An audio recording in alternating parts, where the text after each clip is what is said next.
Assalamualaikum warahmatullahi wabarakatuh. Jumpa lagi dengan materi pembelajaran mata kuliah Arsitektur Digital. Materi kali ini adalah tentang teks dan dimensi. Untuk membuat teks dan juga nanti dimensi atau ukuran, itu ada pada bagian panel ini, anotasi. Pertama kita buat teks lebih dahulu. Untuk membuat teks itu kita bisa klik pada multi-line text di sini. Kemudian ketika klik maka AutoCAD meminta first corner. Maksudnya apa? Kita membuat kotaknya dulu tempat di mana nanti teks kita akan berada. Jadi tadi sudah saya klik di sana, kemudian kita buat kotaknya kira-kira mungkin segini misalnya. Kita klik lagi. Kemudian kita masuk di bagian tempat kita bisa mengetik. Misalnya saya buat kotak 1 gitu ya. Nah, di bagian atas ini adalah properties yang bisa kita ganti atau kita ubah untuk menyesuaikan bagaimana tulisan kita. Nah, ini saya pilih dulu tulisannya. Nah, kita lihat di sini. Kalau misalnya hurufnya terlalu besar, kita mengubah di sini, mengubah ukurannya bagian ini. Misalnya tadi kayaknya terlalu besar, saya ubah menjadi 1 misalnya. Enter, ukurannya akan berubah.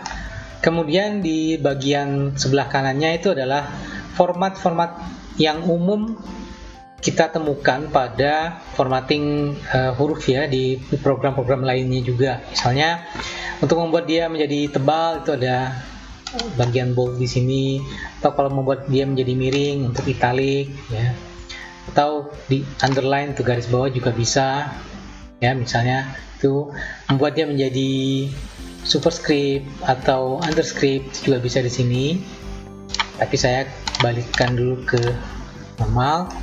Mengubah jenis huruf itu ada di sini, jenis fontnya yang defaultnya adalah Arial. Misalnya kita mau rubah, saya rubah misalnya Calibri. Kemudian kalau mau dibuat rata tengah, rata kanan, ya itu bisa di bagian sini. Saya buat rata tengah misalnya, itu yang ini center. Sini dengan rata tengah. Kemudian saya klik di sini, kemudian saya enter. Nah, yang cukup unik di AutoCAD ini adalah pemberian simbol di sini. Simbol itu apa? Kalau saya klik di sini, dia akan memberikan daftar simbol-simbol yang umum biasanya ditemukan pada gambar teknis. Misalnya ini yang sering di arsitektur ya, tanda plus minus. Kita klik simbol, kemudian klik pada plus minus, maka akan keluar tanda plus minus yang biasanya kita pakai untuk memberikan ukuran lantai misalnya 0.00. Yang ini saya delete. Atau misalnya nanti kita mau memberikan ukuran derajat misalnya ya 45 derajat. Nah, itu derajatnya kita cari di simbol sini, kemudian pada bagian degrees kita klik, nah akan keluar ini derajatnya, dan simbol-simbol lain yang bisa dilihat atau dipilih pada pilihan-pilihan ini ya. Bahkan kita bisa kalau tidak ada di sini, kita bisa memasukkan simbol lain. Kita klik pada other. Nah, ini simbol-simbol yang bisa kita cari ya, banyak sekali sesuai dengan kebutuhan kita. Saya tutup saja. Jadi itu untuk memberikan teks ya, saya tutup. Kemudian ini, kalau ini saya move, ya kira-kira masukkan ke sini. Kemudian ini saya mau kasih di sebelah sini, saya copy dari sini ke sini dan enter. Kalau mau dirubah, ini ada perubahan, tinggal di double klik saja pada hurufnya. Nah, maka akan kembali masuk ke pengeditan tadi.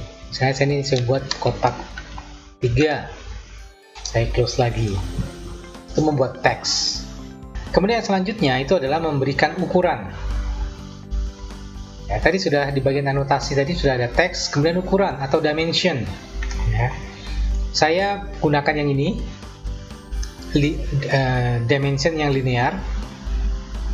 Nah, saya klik di sini, pilih, kemudian langkahnya adalah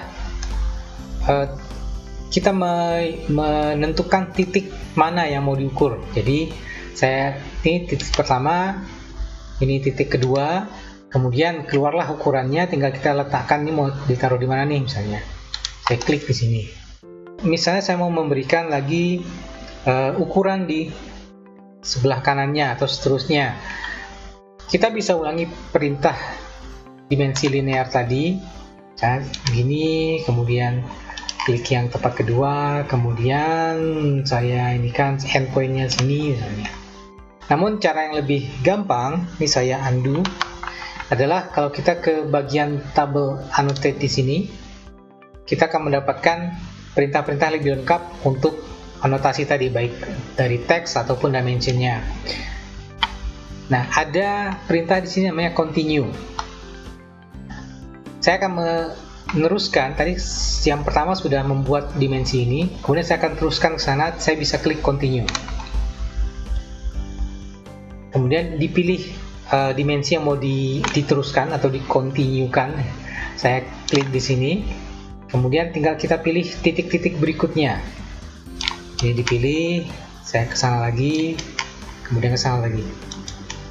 Kalau sudah, tinggal escape atau enter. Nah, dengan demikian kita sudah membuat ukuran yang berkali-kali dengan cukup gampang. Nah, namun bagaimana ternyata format dari ukurannya belum sesuai dengan keinginan kita. Misalnya seperti ini, misalnya mungkin ini terlalu besar ukurannya, teksnya terlalu besar, ini tanda ukuran juga mungkin bukan yang model panah seperti ini.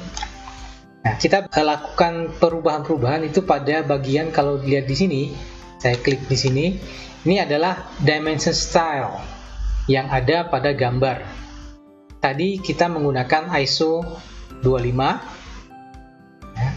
Nah, ini kalau mau rubah tadi format ukurannya, kita bisa gunakan manage dimension style.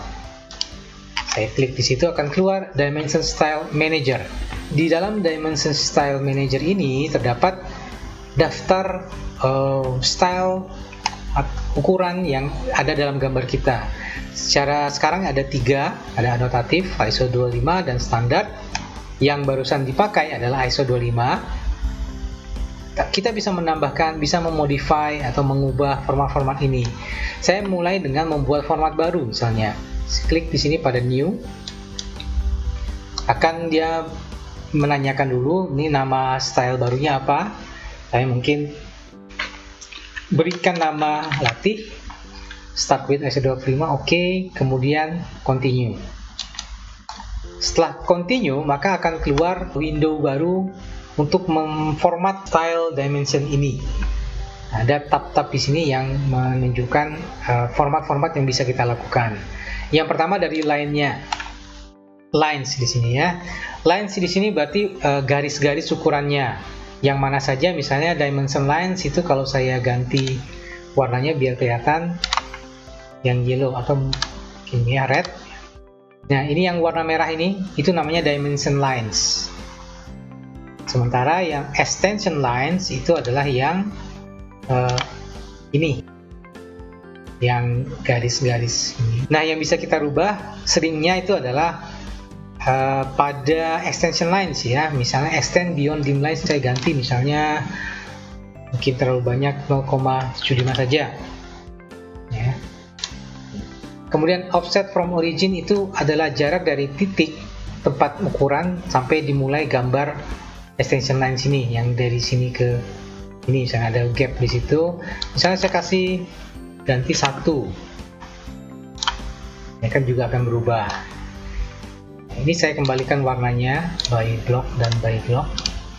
Kemudian tab kedua adalah simbol dan arrow. Nah, ini dimana kita bisa mengganti simbol dari garis ukuran kita. Misalnya tadi saya tidak mau tanda panah, saya mau ganti yang lain. Misalnya ini architectural tick, saya klik di sini, maka ini juga akan berubah nih tanda garis potongnya itu tadi. Ya. Kemudian di sini untuk mengganti ukurannya, saya mungkin ganti ukurannya 1 saja. Nah, yang lainnya kita biarkan dulu. Kemudian di tab berikutnya adalah untuk teks. Nah, teks di sini ya ada teks style dan lainnya. Kita lihat pada teks height atau tingginya atau besar dari teksnya tadi. Kalau yang ini kan 2,5, saya kira ini kayaknya terlalu besar. Mungkin saya ganti misalnya menjadi 1. Kemudian saya lihat di sini ya. Nah, mungkin itu aja dulu. Kemudian kita oke untuk melihat perubahannya. Nah, kemudian saya close. Nah, ini tidak berubah karena kalau saya pilih ini semuanya style dari dimensi ini adalah masih ISO 25. Yang mau saya rubah ke dalam style yang barusan dibuat, yaitu style latih. Jadi saya klik di sini, maka dimensinya juga berubah, stylenya mengikuti yang barusan dibuat, yaitu yang latih ini. Kalau misalnya ada perubahan, misalnya jaraknya terlalu, hurufnya masih kurang besar, atau ada perubahan-perubahan lain, kita balik lagi ke manage dimension style tadi. Misalnya saya mau rubah yang tadi latih di modify. Saya mau rubah misalnya ukuran arrow-nya mungkin kurang kecil, saya kasih 0,75. Oke. Kemudian di sini close lagi. Nah, ini juga langsung berubah ukurannya. Nah, kemudian saya buat dulu beberapa bangun yang lain untuk melihat. Oke.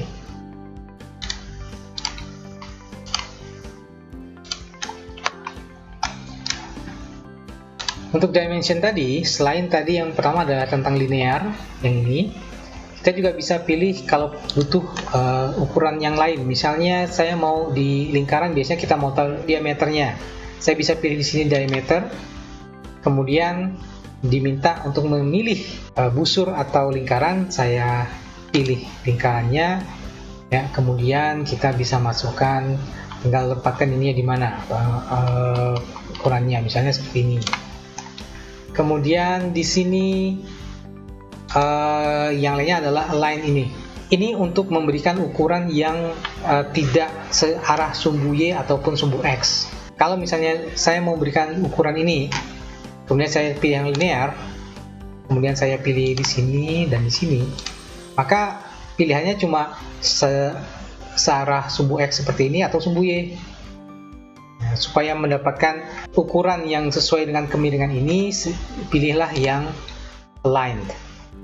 Saya klik, pilih yang titik awal, titik akhir, itu yang align. Kemudian satu lagi adalah untuk memberikan ukuran sudut atau angular. Itu di bagian angular sini, klik, kemudian yang ditanya adalah pilih sudut antara garis ini dengan garis yang ini. Nah, itu ada ininya. Saya tinggal letakkan dia di mana. Demikianlah pembahasan tentang menggambar teks dan ukuran pada AutoCAD. Pada video berikutnya, kita akan membahas bagaimana memberikan arsiran pada AutoCAD. Ikuti terus video-video berikutnya. Sampai jumpa lagi. Assalamualaikum warahmatullahi wabarakatuh.